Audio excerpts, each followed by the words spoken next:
Sit here and ponder the beauty of nature away from all the chaos of life. Marlon, don't photograph me.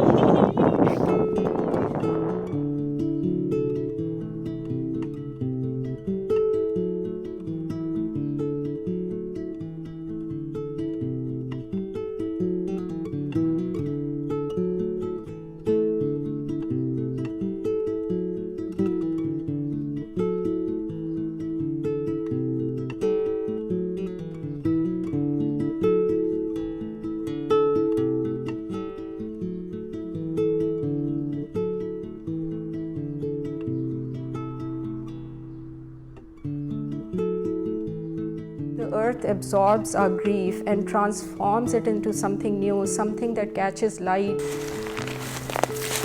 and reflects into the water.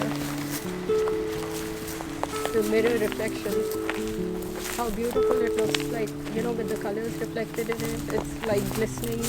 Yeah. It looks like patches of light with patches of dark. I want my art to be both a refuge from grief and a reckoning with it.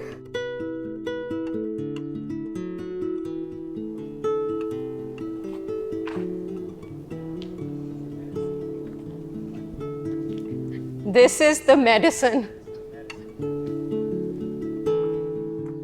I was going through a very traumatic period in life and just not able to find any breathing space where I had a break from all the trauma of life. I think that's how I sort of discovered the healing power of nature, accidentally, I would say, because once in these solitary walks in the woods, and once I discovered that, then once you see it becomes like a drug, you feel like this is where you will have these moments of break from life. And I started bringing those experiences to my studio and making work about it. And I think bringing them out here in nature with this experience and this wild beauty, my hope is that, some of that will at least provide the moments of peace and connection and harmony and beauty that it does.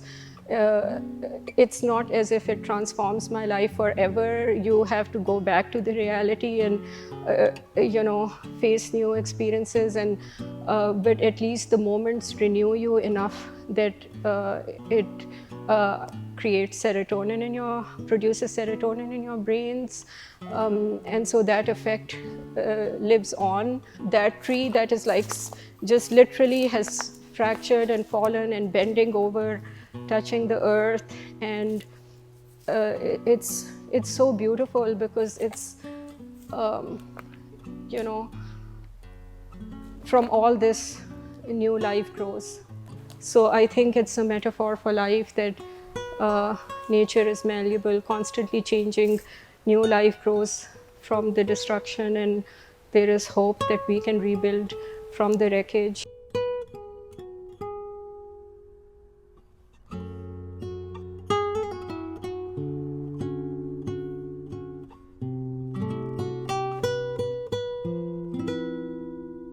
I live and work on the site of the massacre, and which is a very different experience from if this was a project happening in another city. So I feel connected with it.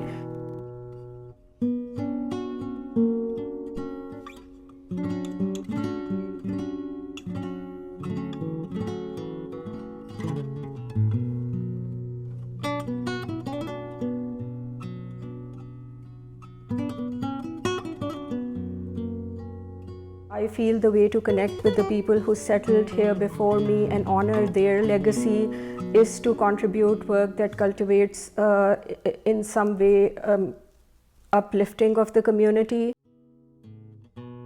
The tent is the centerpiece of the project, and the design is based on images of the tents that were used by the victims of the Tulsa Race Massacre. and I did a lot of research to find, the dimensions and fabric and construction of the tent. And I used to feel this image in my mind was of being buried underground in this rubble of my own life, and that I had to rise from it. A crane would be needed to pull me out, and I had no energy or way of doing that. And when I was standing inside the tent, that image came back to me.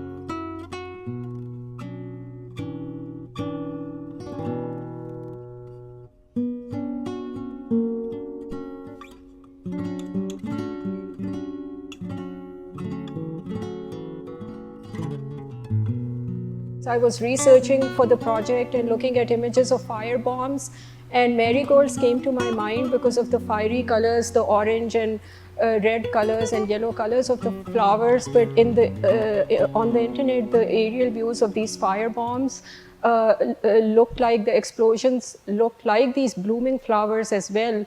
And all of my work, like these are 50,000 flowers used in this whole installation. So all of my work is either using small pieces to build something new and big and beautiful, sort of what the aftermath of what you can create from the aftermath of destruction, and then reassembling them into larger installations as a metaphor for creating new realities. Looking at the pictures, I saw the pictures of the before and after of these beautiful homes and neighborhoods and people, happy people in their success, this idea of success, scene of pictures of success and prosperity, and then you suddenly see the rubble of it. As many black, brown, indigenous and communities of color know, the idea of American dream is a part of the consciousness of this nation, but also sold across the world. The idea of equal opportunity for all that is embodied in the concept of the American dream is a myth, because when we succeed despite unequal opportunities, that itself is activism. Our lives, whether we say it or not, are protest and activism. If we persevere and succeed in our mission, we are all doing it all the time. This is a lived experience.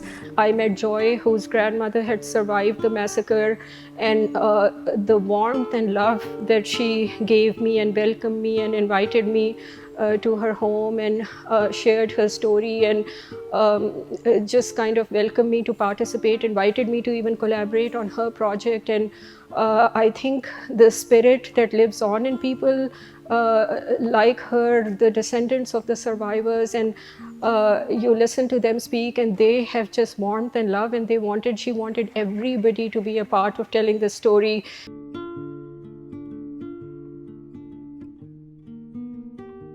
How they are wrapped around. And one is actually, you see this one, that's wrapped around it multiple times. You can see the three trunks and how they go intertwined. It's almost like the living tree is not letting the dead tree fall.